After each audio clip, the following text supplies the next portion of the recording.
গাজীপুরের কাশিমপুরের চক্রবর্তী টেক এলাকায় দাবিকৃত চাঁদা না পেয়ে জমি দখলে আসা হামলাকারীদের আঘাতে হাফিজুল আসাদ সহ 4 থেকে 5 জন রক্তাক্ত জখম সহ গুরুতর আহত হয়েছেন বলে জানা গেছে।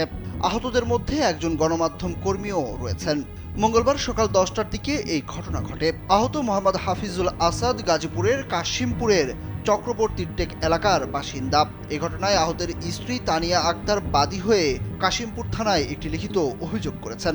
অভিযোগ সূত্রে জানা গেছে, চক্রবর্তী টেক এলাকায় পৈতৃক 74% জমিতে দোকান করে ভাড়া দিয়ে আসছিলেন ভুক্তভোগী হাফিজুল আসাদ। তবে অভিযুক্তরা ওই জমিসহ মার্কেট দখলের চেষ্টা করছে। এরই জেরে গত 7 ফেব্রুয়ারি বেলা 10টার দিকে অভিযুক্তরা দেশীয় অস্ত্রশস্ত্র সহ জমিতে এসে 7টি দোকান ভাঙচুর করে মালামাল লুট করে। এরপর মঙ্গলবার আবারও বেলা 10টার দিকে অভিযুক্ত সাইফুল সহ 15 থেকে 20 জন জমিতে এসে সেখানে বাড়ি নির্মাণে বাধা দেয়। পরে 50 লাখ টাকা চাঁদা দাবি করে। এতে রাজি না হওয়ায় হাফিজুল আসাদকে এলোপাতাড়ি মারধর করে গুরুতর জখম করে।